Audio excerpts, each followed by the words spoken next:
అంటూ అప్పుల భారాన్ని మోపుతారా గౌరవనీయులు భట్టి గారు తమ రిప్లైలో చెప్పాలని నేను భట్టి గారిని కోరుతా ఉన్నా అధ్యక్ష.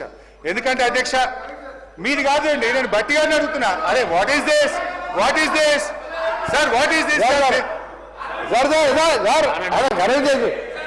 గౌరవ సభ్యులు హరీష్ రావు గారు వారికి తెలియజెప్పేది అంటే 40% కాంట్రాక్టర్స్ కు రాష్ట్ర ప్రభుత్వం చెల్లించి 60% ప్రైవేట్ ఫైనాన్స్ గవర్నమెంట్ షూరిటీ ఇచ్చి ఫైనాన్స్ ద్వారా బ్యాంకర్స్ ద్వారా లోన్ తీసుకొని కంప్లీట్ చేయాలని మాట్లాడు. మీరు 60% కాంట్రాక్టర్ అన్నారు, తప్పది.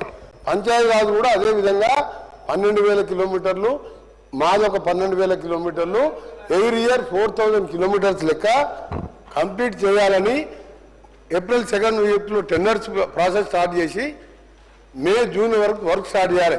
ఎందుకంటే అధ్యక్ష ఇవన్నీ ఎందుకంటే 10 సంవత్సరాలు ఒక్క గుంట పూడలే, ఒక్క రోడే లే, ఒక కట్టిన కాలేజీ కూలిపోయింది. వీళ్ళు ఏమైనా ఇలా దోపిడిగా రోడ్ అధ్యక్ష ఒకటే చెప్పదలుచుకున్నాను మనకు సార్ అధ్యక్ష మనం చూస్తున్నాం. అంటే నేను ఆరోగ్య మినిస్టర్గా నేషనల్ హైవే ఆహ్వానంతో మన ప్రపంచంలోనే యాక్సిడెంట్లలో భారతదేశంలో ఎక్కువ మంది యాక్సిడెంట్ జరుగుతున్నాయి. ఇండియా మళ్ళీ భారతదేశంలో ఈ తెలుగు రాష్ట్రాలలోనే ఎక్కువ యాక్సిడెంట్లలో మరణించడం, హ్యాండిక్యాప్ అవ్వడం జరుగుతుంది. తెలంగాణ రాష్ట్రంలో 5 ఏళ్లలో రోడ్ల గురించి మర్చిపోయి అధ్యక్ష ఎక్కడెళ్ళి పోదా ఇప్పుడు మొన్న 500 కోట్లు మా ఫైనాన్స్ మినిస్టర్ గారు ఎమర్జెన్సీ రిపేర్స్ కింద రిలీజ్ చేసిండు. అది అప్పుడే టెండర్స్ పిలిచినాం. ఇది మేము జూన్ నుంచి దేశంలో రోడ్ మోడల్ రోడ్లు ఎక్కడున్నాయంటే తెలంగాణ కేర్ ఆఫ్ అని చూపిస్తాం. ఎందుకంటే రోడ్లు అధ్యక్ష మనం ఏదైనా మాట్లాడద్దు, కమిషన్లకు వచ్చే ప్రాజెక్టు వాడద్దు. రోడ్లలో కమిషన్ రావు కాబట్టి దాన్ని పక్కన పెట్టిను. మేము చేసి చూపిస్తాం. మినిస్టర్ గారు క్లారిఫై చేస్తున్నాం. 40% from contractor side, 60% from financial institution. అధ్యక్ష నేను భట్టి గారిని ఏమడుతున్నా అంటే 40% కాంట్రాక్టర్లు పెట్టిన డబ్బును ఏ రకంగా చెల్లిస్తారో ఆర్థిక మంత్రి గారు చెప్పాలి. ఎందుకంటే నేషనల్ హైవేస్లో అయితే టోల్ గేట్లు పెట్టి వసూలు చేసి కాంట్రాక్టర్లకు చెల్లిస్తారు. మరి మీరు తమ ఊరు నుంచి పక్క ఊరికి పోవాలంటే, గ్రామం నుంచి మండలానికి పోవాలంటే టోల్ గేట్లు పెట్టి ప్రజల దగ్గర డబ్బులు వసూలు చేస్తారా, లేదు వచ్చే 10 ఏళ్ల పాటు రాబోయే ప్రభుత్వాల మీద అప్పుల భారం వేస్తారా? దాన్ని స్పష్టంగా చెప్పాలని నేను సూటిగా భట్టి గారిని తమ రిప్లైలో చెప్పాలని కోరుతా ఉన్నాను అధ్యక్ష. ఇకపోతే ఫైనాన్స్ ప్రజలని హౌస్ ద్వారా ప్రజలని మిస్గైడ్ చేసే ప్రజలని మిస్గైడ్ చేయొద్దు. ఇప్పుడు కూడా అడిగే ప్రశ్న మీరు టోల్ అనేది ప్రసక్తే లేదు. మేము కాంట్రాక్టర్లకు ఆ 40% కూడా ఎవ్రీ 6 మంత్స్గా 3 మంత్స్గా ఒక డిస్ట్రిక్ట్ వైజ్ టెండర్ పిలిచి కాంట్రాక్టర్లు 40% మేము పే చేస్తాం, 60% తీసుకున్న లోన్ కూడా మేమే పే చేస్తాం. టోల్ అనేది ప్రసక్తే లేదు. మేము ట్రాన్స్పరెంట్గా ఇది రాష్ట్రం మొత్తం Panchayati Raj village to mandal to district head quarter double రోడ్స్తోని మోడల్గా వచ్చే 3 years తర్వాత అప్పుడు మీరే రోడ్ల మీద తిరుగుతారు, మీరే చూసి అప్పుడు అర్థమవుతుంది మీకు. టోల్ ప్రసక్తే లేదు, టోల్ అనే మాటే లేదు.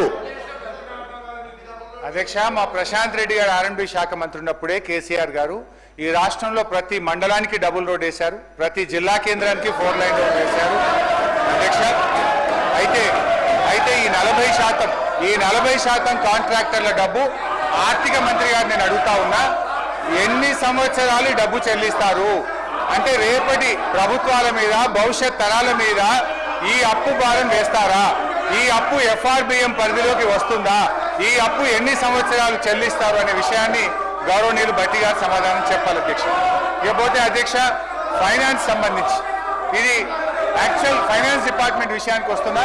గౌరవనీయులు భట్టి గారు వినాలి, సభను దయచేసి మీరు ఆర్డర్లో పెట్టాలి అధ్యక్ష. ఈ భట్టి గారు statement of physical policy to be laid on the table off please Harish Rao please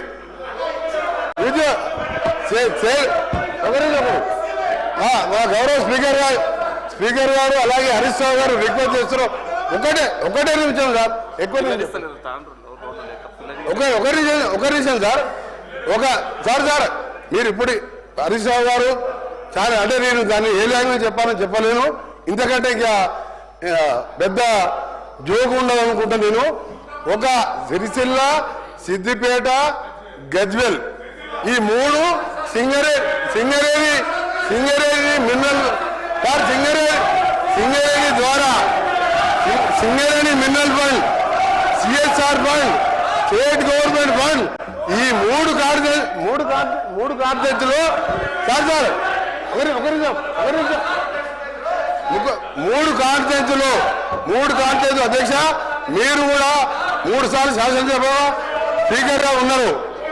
మీరు ఇవాళ తాండూరు మా ఎమ్మెల్యే మనోహర్ రెడ్డి గారు చెప్తున్నాను, మనం వికారాబాద్ పోయినంపారు అసలు రోడ్లు లేక గ్రామాలలో తిరగలేని పరిస్థితి. ఈ 3 కార్యదర్శులు అంటే మామ, అల్లుడు, బావమర్ది మీరు సింగరేణి మినరల్ ఫండ్ కూడా, సింగరేణి డిఎఫ్ఎఫ్టి ఫండ్ కూడా ఇక్కడ వేసుకున్నారు. మీ దగ్గర నా దగ్గర లెక్కలు ఉన్నాయి. సింగరేణి ఫండ్ 3 కార్యదర్శులే. పక్క కూడా కొత్త ప్రభాకర్ రెడ్డి ఎంపీ కూడా ఎన్నిసార్లు అడిగినా ₹1 ఇవ్వాలి ఆయనకు రోడ్డు. దుబ్బాకల రోడ్ లేదు. ఈ ముగ్గురిదే రాజ్యం, ముగ్గురే డబల్ రోడ్ వేసుకున్నారు. ఇది ఛాలెంజ్ చేస్తున్నా, పై చూద్దాం రాష్ట్రంలో ఎక్కడైనా డబల్ రోడ్లు ఉన్నాయా? ఈ 3 కార్తలు ఛాలెంజ్ చెప్పండి. ఎందుకు సార్ హరీష్ రావు ఇంత మంచి నాయకుడు ఎట్లా మారిపోయాడు? ఇంత మంచి నాయకుడు అబద్ధాలు చెప్పొచ్చు సార్ సభ ప్రజల్ని మిస్గైడ్ చేయొద్దు, ప్రజలు ఎప్పుడు కూడా మిస్గైడ్ చేయొద్దు సార్. మళ్ళీ మీరు ఏమన్నా టైం అయిపోయిందంటారు సార్, మధ్యలో ఈ ఇంటరప్షన్ చేస్తే కష్టము. నేను కోమటిరెడ్డి వెంకటరెడ్డి గారి ఛాలెంజ్ స్వీకరిస్తున్నా. ఒకరోజు R&B శాఖలో బీఆర్ఎస్ ప్రభుత్వ హయాంలో జరిగిన పని గౌరవనీయులు తుమ్మల నాగేశ్వరరావు గారు ఫస్ట్ టైం లో మా ప్రభుత్వంలో పనిచేశారు. ఎంత పనిచేసిందో మాట్లాడదాం అధ్యక్ష.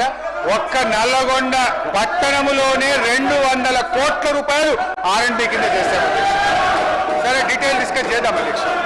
ఇకపోతే అధ్యక్ష ఫైనాన్స్ సంబంధించి గౌరవనీయులు భట్టి గారు నేను